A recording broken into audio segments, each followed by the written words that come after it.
Hey, what is up guys, GuitarRock here, welcome back to another Stella Sora video. So we got a new character, main DPS Vanguard character called Wraith. So how strong is she specifically? So hopefully in this particular video we're going to try to jump into a couple of builds, a couple of comparisons so you guys can see all of these with what you will. Now keep in mind, all the results that I show is going to be based upon day 1 testing. So there's going to be still room for improvements that I can show in the upcoming days. So make sure you guys subscribe and turn on the notification for upcoming more videos. Hopefully with the next couple of days, we're going to try to do even more testing with her, right?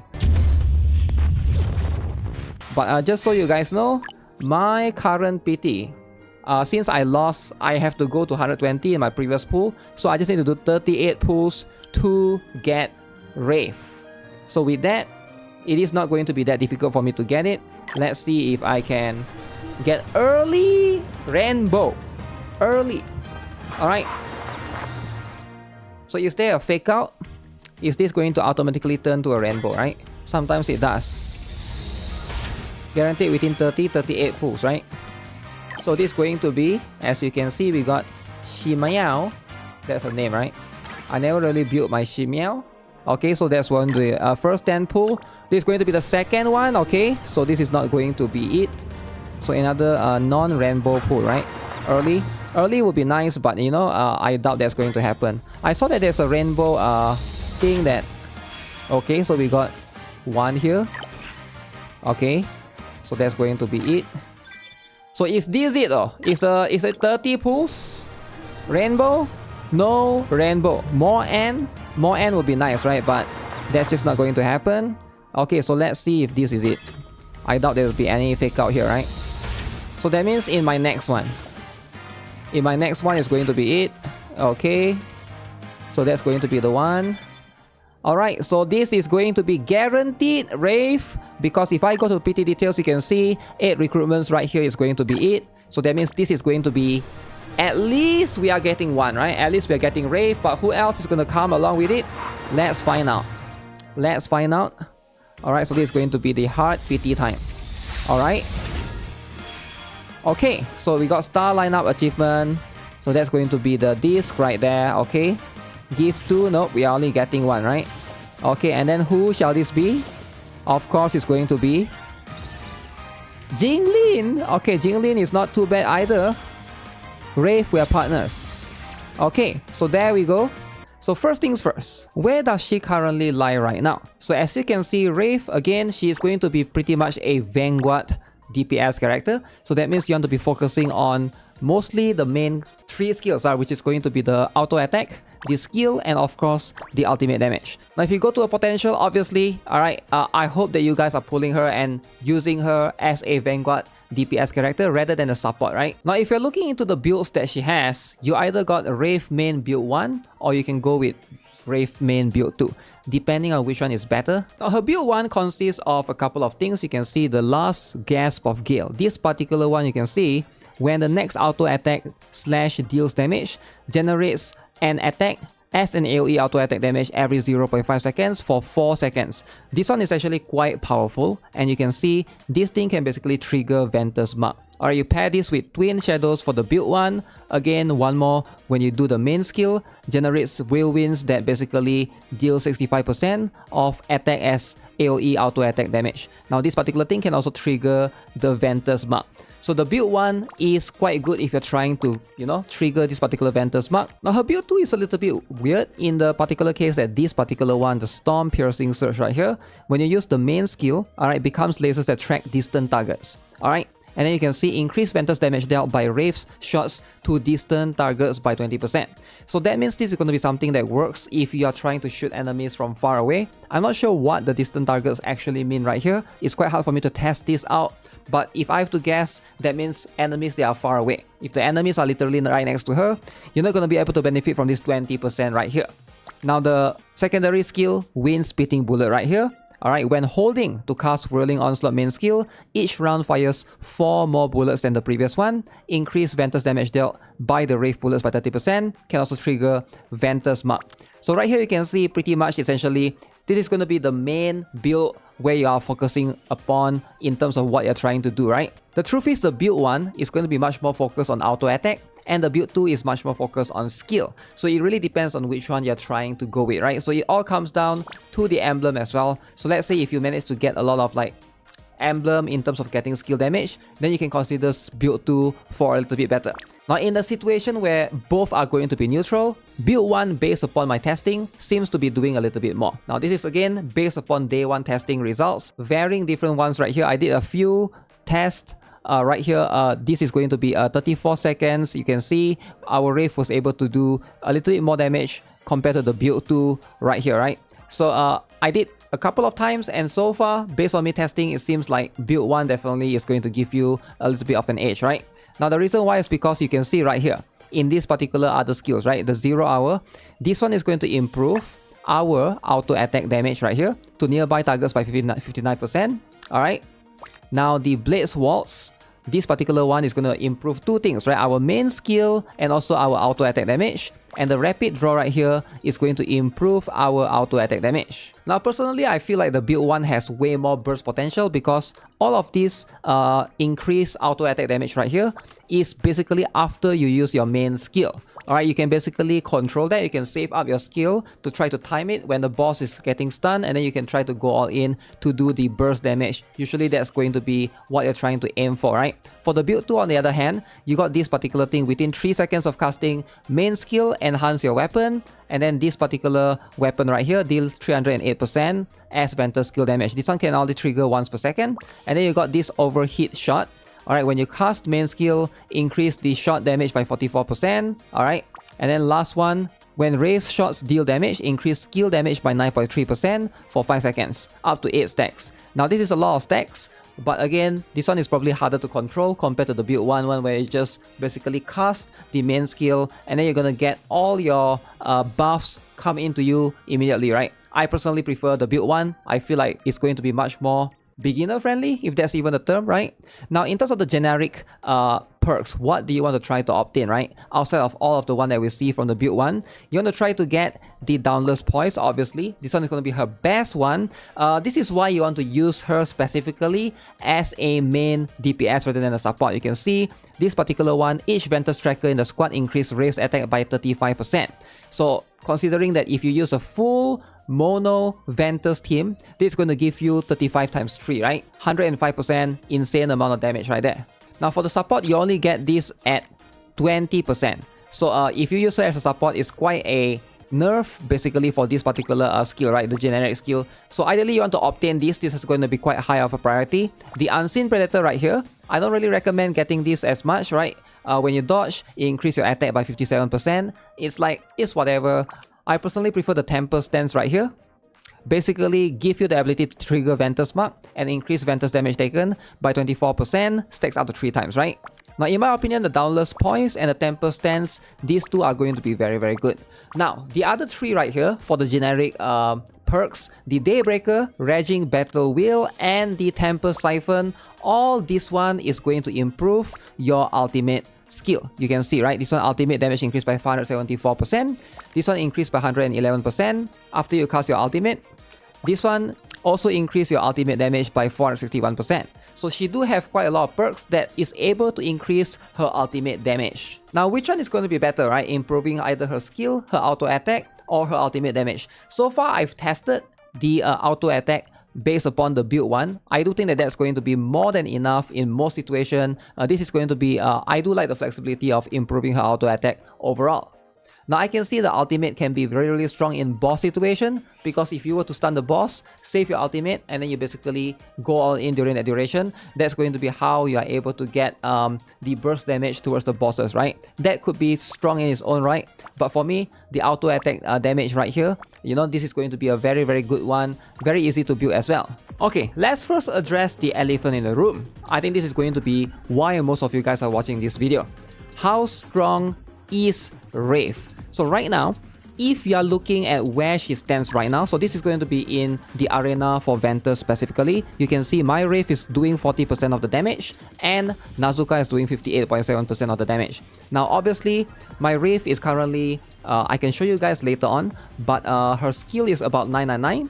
I haven't gotten her emblems quite there yet. You know, emblems are going to be very, very expensive to roll onto. So that's going to be something that you guys have to keep in mind, right? So she is, so far, it seems like she's doing about Nazuka's damage overall, right? So Nazuka do have much more AoE.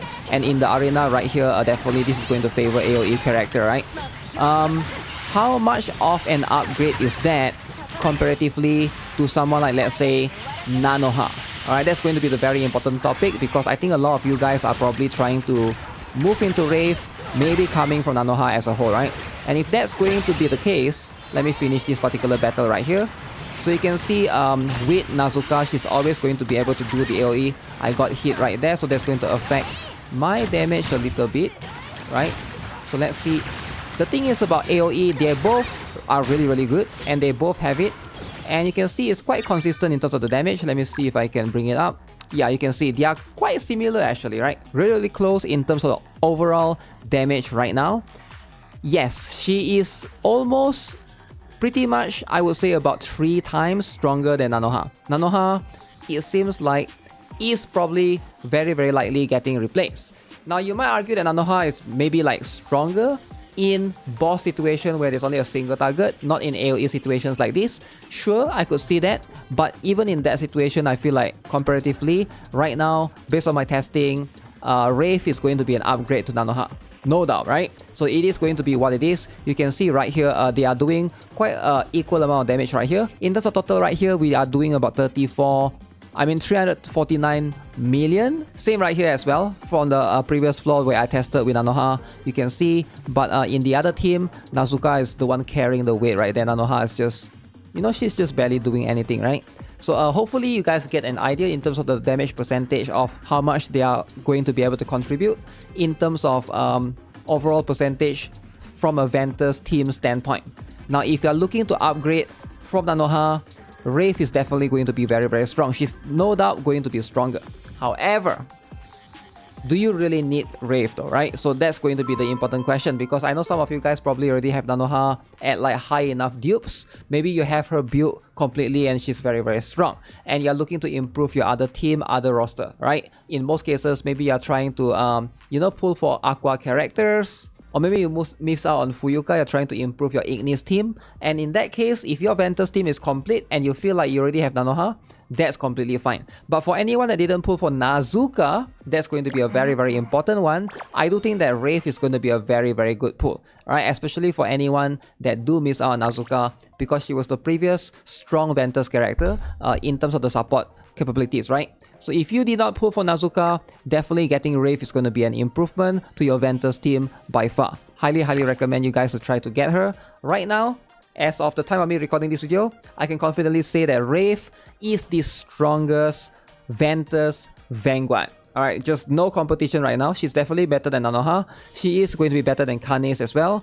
Now, she's just the best, right? If you're looking for a Ventus Vanguard specifically, she is going to fit the bill, and by far, she's just going to be able to deliver most things considered. She will be able to deliver a lot of the damage considered, right? Now, how strong is the Chronicles of Spring, which is going to be, in this particular case, Wraith's exclusive disc? Right now, you can see if you are looking at how much it can do in terms of total overall damage. So her Melody skill pretty much focuses on 2 things. One is going to be the auto attack damage, one is going to be the skill damage. Yes, these 2 factors goes into it, right? So the main Ventus tracker gains 1 stack of Drifting Snow for 10 seconds after casting a skill. Stacks up to 3 times. Now, this is very conveniently built for her because she's a character that has like 3 skill points essentially in terms of trying to use her skill, right? So when the main Ventus tracker deals auto attack damage, so you basically get 3 stacks. So the stacks of Drifting Snow inflicts the following effect on the target, right? Increases Ventus auto attack damage taken by up to like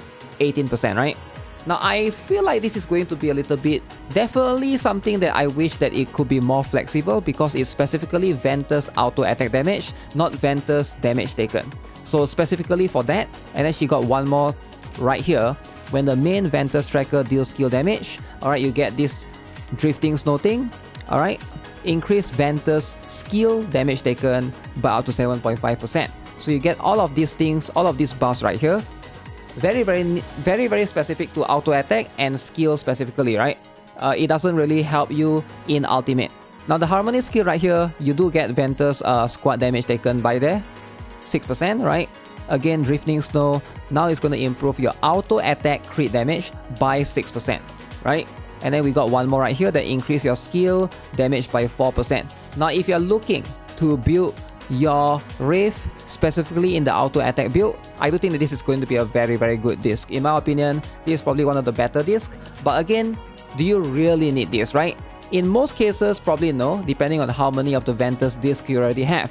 Right now, as per usual, in every event, we are always going to get a free disc from the event shop. So make sure you guys are taking advantage of that. That's going to be this particular one, the Dawn After Winter. So this one is pretty good itself. You can see right here, alright. This one is going to be a little bit different. It's like a complete opposite of the exclusive disc that you can pull, because this one focuses on ultimate damage, right? You can see main Ventus tracker deals ultimate damage. They get this stack which increase auto attack and skill damage again. And then this particular one is going to specifically increase the ultimate damage of the main Ventus tracker. And I like this particular one because it's quite flexible. You are going to be able to get Ventus damage stack, right?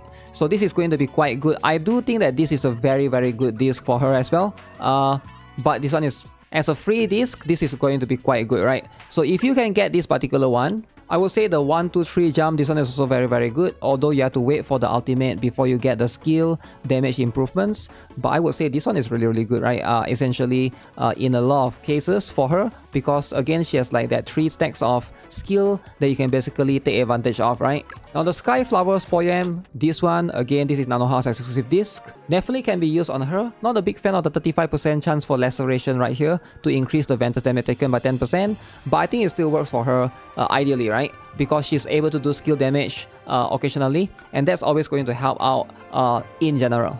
Now obviously this particular one works as well, the New Star Prelude. If you guys have this particular one, this one also fits her, right? It does give her shield, which I do think is quite beneficial because she's a ranged character. So it's quite easy for you to be able to maintain that shield, to be able to get bonus Ventus damage, and of course, you know, all of these things, right? So I don't really think you need to pull for her disc specifically. Now if you want to, that's fine. But so far, there's plenty of other disc options that I feel like I can get away with just getting the character and not pulling for disc. You can see my comparison between the Terra team versus the Ventus team. So right now you can see Wraith is literally carrying the Ventus team by quite a lot. 53% of the damage dealt right there. She's going to be able to contribute 73 million right there. Way higher comparable to how much this particular team was able to do, right? Like equivalent to like 2 of the characters right here, pretty much. So I do think that Ventus team is ahead, especially if you have Wraith, and her pull value, in my opinion, is quite high. Now, unfortunately, the boss blitz for the previous season is still there, so you can see the boss don't really have any Ventus weakness yet. So this is going to be a little bit difficult to test right here. I did try to do a couple different ones generally, but Blade of Jade specifically, this one, the boss definitely do have Ventus weakness, as you guys can see right there, or resist rather, right? There's no Ventus weakness, and same goes for Flavor Dread. This particular boss, there's no Ventus weakness as well. So I figured, you know, once the boss blitz rotates to the other one, we're going to try to do a damage comparison. Therefore, it's going to be much more fair, and this is going to end in 2 days. So for now, I'll try to perfect all my emblems and also get all of the Ascension runs as best as I can. Hopefully, we'll do a testing for the boss blitz single target new season when it comes out. But right now, I would say Wraith is probably one of the strongest DPS, you know, if you're looking specifically to pull. So yeah, with that being said, that's going to be it for this particular video. Let me know what you guys think of Wraith. Are you guys pulling for her or not? Or are you guys waiting for a little bit to basically make up your mind? With that, I'll see you guys in the next one. Don't forget to subscribe. Give this video a like. Have a nice day. Goodbye.